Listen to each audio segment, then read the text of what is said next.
to it and let's actually start a webinar. We're going to create our webinar on gotowebinar.com. I'm going to log in. I have a separate training account here so that I can do this and not compromise anything that I have cooking. I am working with a number of clients and I'm doing some work with them, and I don't want all of that information spread all over the web, because what you're going to see here is just, again, a look inside. So here we go. Here is a look at the behind the scenes GoToWebinar, and this is my little new training account. All right. So we're going to create a new webinar. Now you see here at GoToWebinar, you can create different kinds of meetings and webinars. And we're going to create one from the start, right from start, and I'm going to show you how to do that. And then I'm going to show you, how you can go over there and get some other information. GoToWebinar, one of the reasons I like it as a platform and a company is that they have an awful lot of really, really neat videos and tutorials. And those videos and tutorials are very, very helpful. So I'm not going to reinvent the wheel. I will show you where to go and get those. But in the meantime, I want to start a webinar, and we'll start one and show you exactly how easy it is. So it's I'm going to time this too, and we'll see exactly how long it takes. So we're going to schedule a webinar. We hit schedule a webinar here, and the first thing it asks you for is a title and a description. Now, if you have other things that you've been doing in other webinars, you can actually kind of reload them and just recreate them. But we're going to call this one. I'm going to call this one 10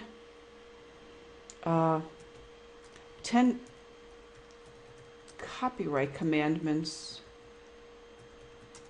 that keep real estate bloggers out of trouble. How about that? Keep real estate.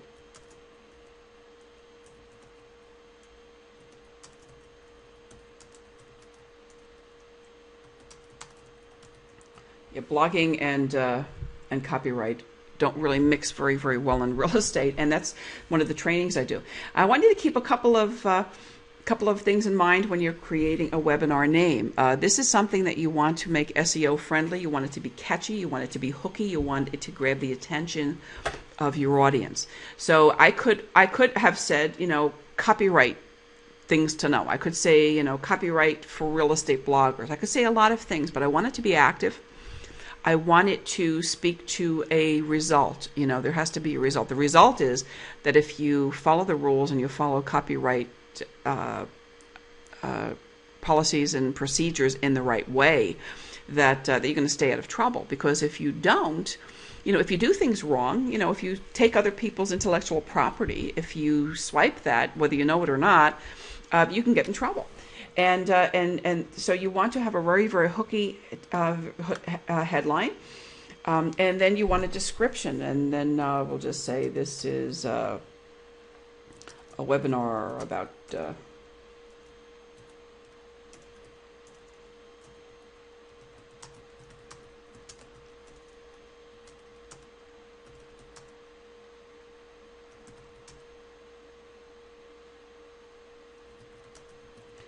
again, that would be a longer description. What you want to do is what you'll have is a planning guide. I'm going to give you a worksheet and a planning guide that will let you plan all of this in advance.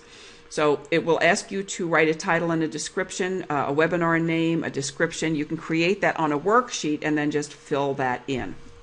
And that will make it much easier for you. So when you log into the platform on Tuesday, you will have all of that information and you can use that. You can also go to GoToWebinar and set up a 30-day trial where you can use the platform and not have to pay anything for it. My suggestion is that you take a look at what we're doing here, see what's involved, and then go and actually use your worksheet, create a lot of this information on the worksheet first, so that when your 30-day trial starts, you really get the best and the most out of it. If you start the trial first, and then you go back and you start to look at all of the videos and start to work with the worksheets, it may be a week or two actually before you actually get around to making one, and then half of your trial is up. So my suggestion is that you take a look at this now, Don't register yet. Don't register for your trial if you don't have GoToWebinar, but work with your worksheets and get this information in. You want to, you have a total of 2,048 maximum characters in this description box. You don't need a really long description, but you do, you do want to be able to tell people enough about what your webinar is going to be about that it gets them in there. If you're going to be talking about how to stage your home prior to a sale, you might want to get into a little bit more detail. If you're talking about lending and you're talking about dealing with some credit issues, you want a really, really hooky headline, and then you want to be able to give them a little bit of the about the features and the benefits. Always tie features with benefits. It's about what people are really looking to accomplish, what they want to achieve. At the end of the day, what are they going to get out of whatever it is you're sharing with them? So don't make it about the tool. Don't make it about the information. Make it about the benefit that your attendee will receive at the end of the day when after the webinar is finished. What will they go home with? From Webinar Fever, what you're going to be leaving with at the end of the day, at the end of the training, is an ability to go and start your own webinar, to know what tools you have to use, to know how to write a hooky headline, to be able to do all of this stuff and do it in a way that will attract attendees and build your business, because that's what it's all about at the end of the day. Schedule it in advance. Today is March 24th. Probably a good time to be scheduling something is a couple weeks out. A lot of people think that Monday's a terrible day for deadlines. I'm inclined for webinars, and I'm inclined to agree. Tuesday through Thursday are good. I hear some people saying Friday's terrible. To be honest, I like Fridays. I also like Saturdays. But you take a look at your audience, connect with your market, find out when people would like to attend a webinar.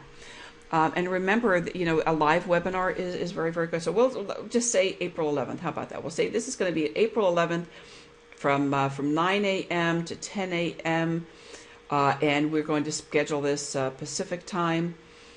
You have an opportunity here to establish a recurring webinar. You may want to establish a series of webinars, and if you do that, then you will have an ability to share links and sign-ins that people don't have to get confused about.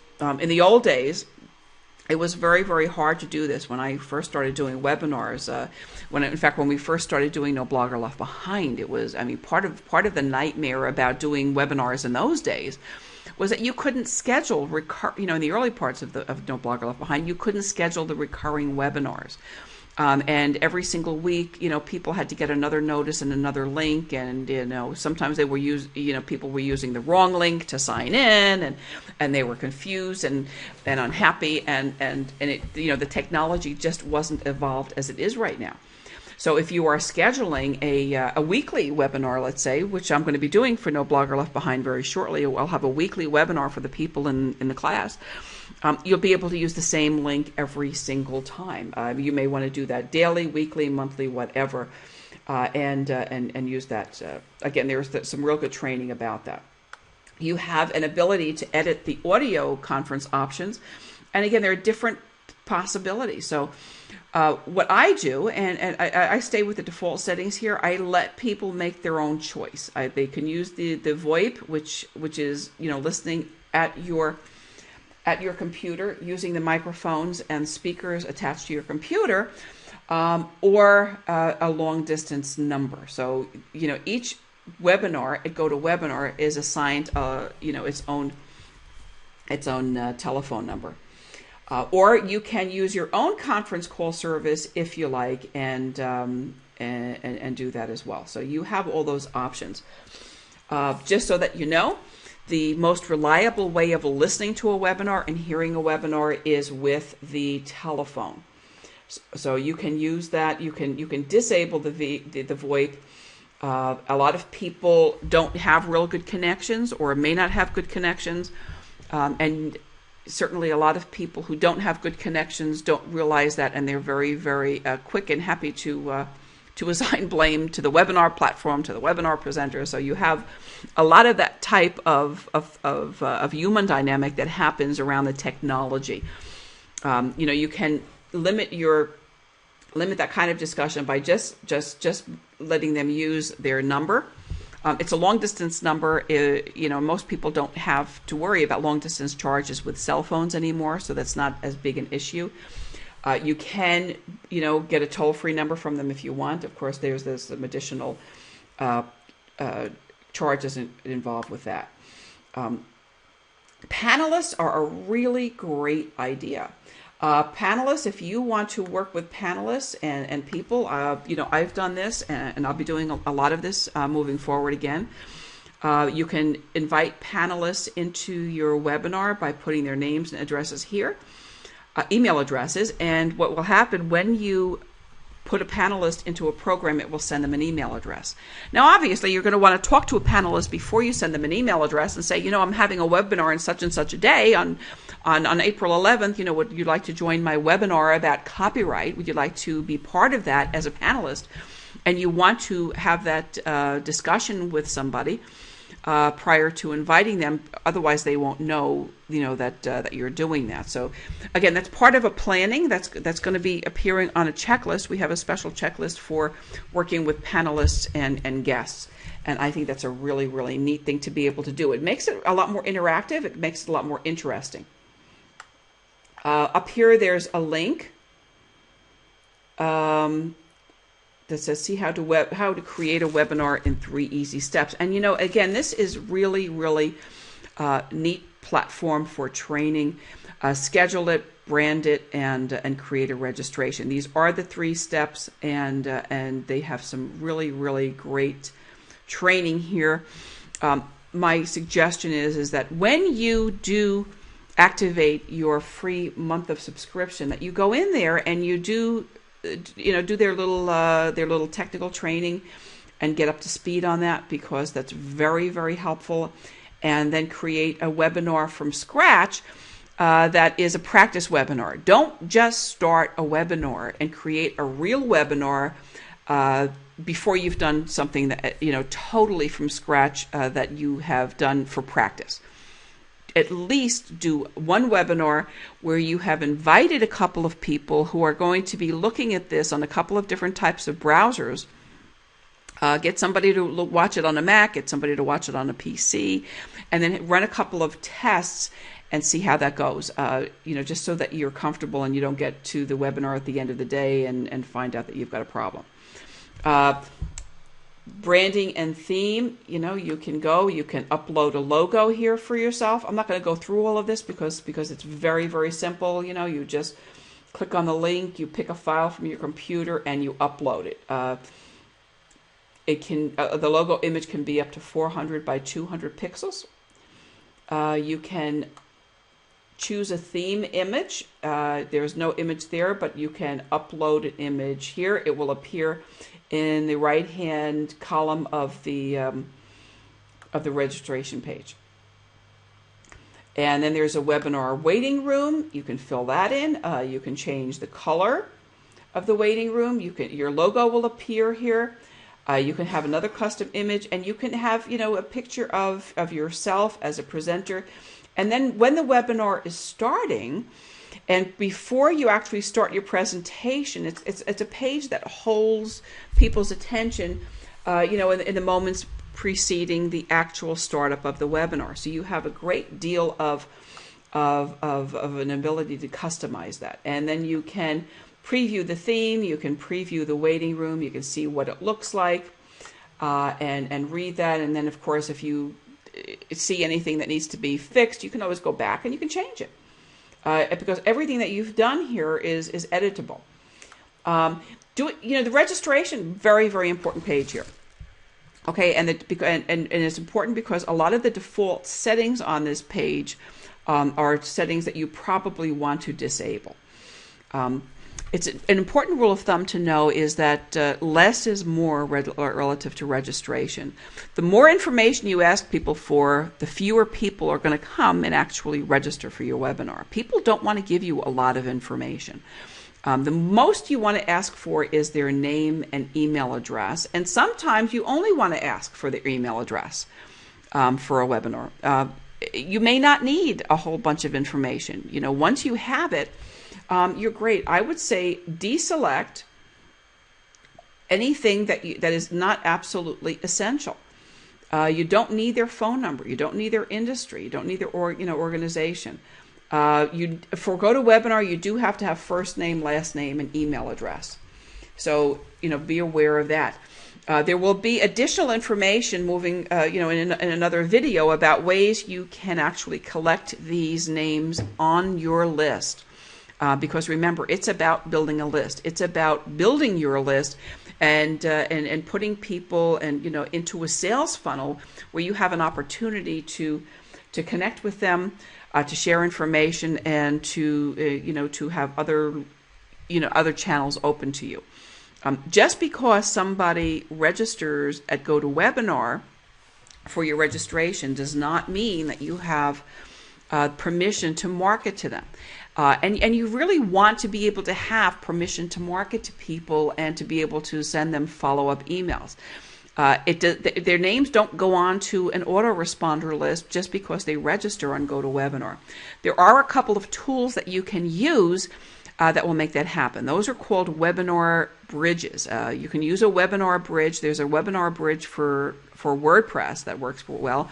And there's another webinar bridge that you can use for any website, any blog that will let you create a page and in your own registration page, and then have people sign up for the webinar on that page, and it will do two things simultaneously. Number one, it will sign them up for the webinar, and their name will appear on the registration list. And number two, their name will appear on your autoresponder list. Those webinar bridges do not work with all autoresponders. If you're working with one of the really premier tools like Aweber or GetResponse or iContact, you can do that kind of thing. But for some of them you can't. They don't necessarily work with some of the other ones.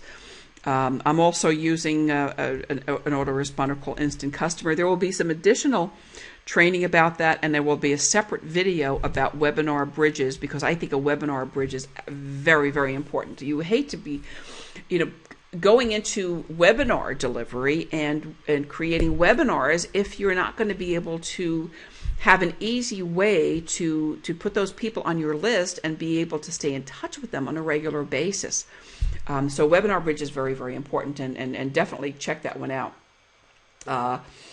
And now you can also create some questions for a survey, and this is a survey that people will get when they register. So you could make it required or not required.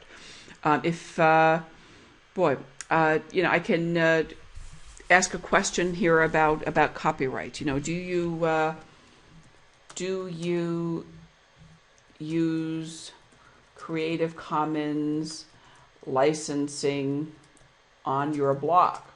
All right, and the Creative Commons licensing is a way that lets you share your content with your readers and with other people. I could make it one of two questions. I could say yes or no. That creates a question on my registration page. I can make it required or not. Again, if I make it required, people may not want to fill it out and they may not register. So I don't ever make anything required. Not that I might not one of these days, but less is more. So having something there is really neat. It can give you a little bit of insight into your audience.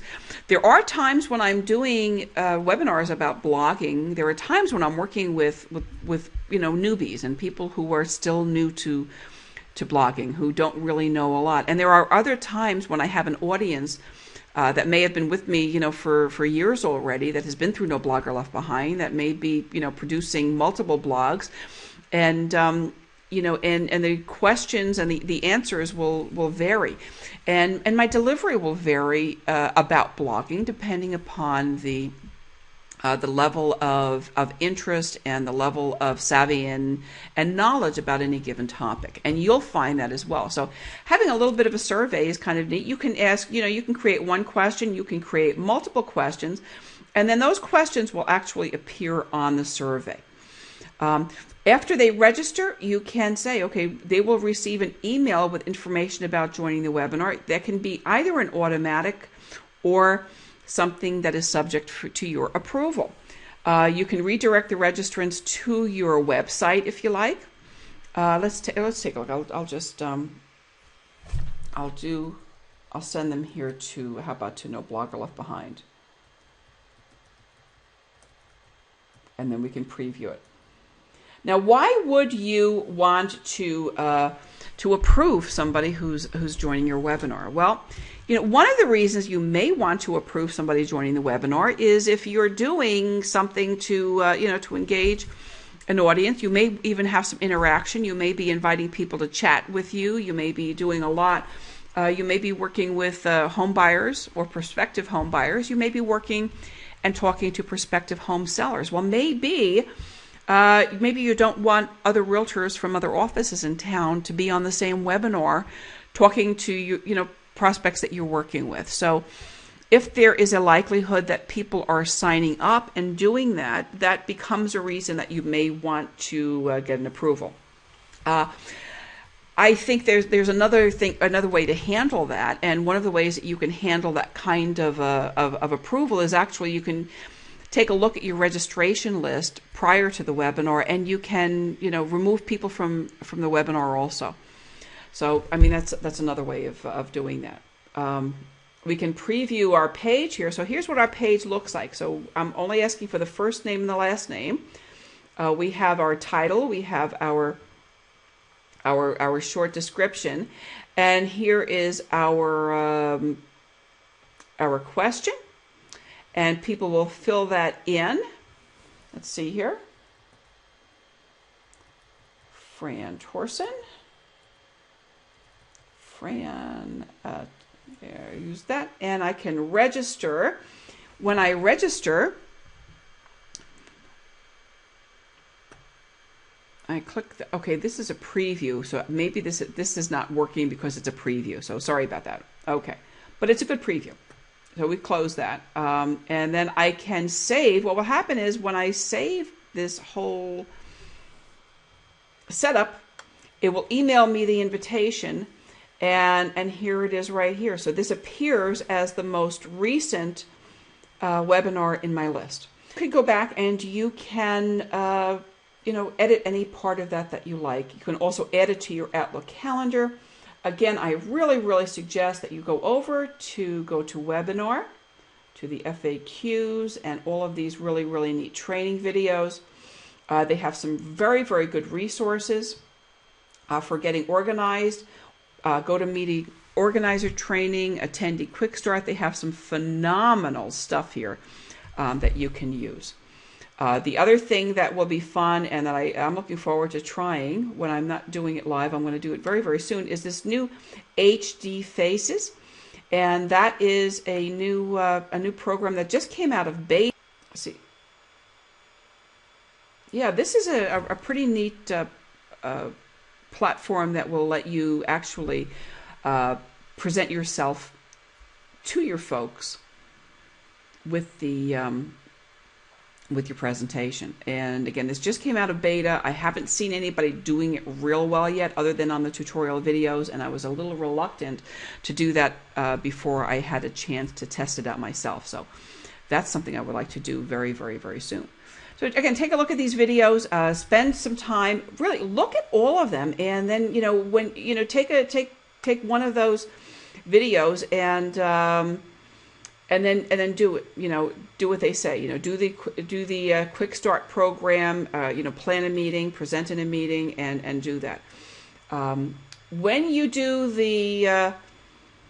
your 30-day 30-day account, you'll have access to two platforms actually. One is called My Meetings, and one is called My Webinar. So they're a little bit different.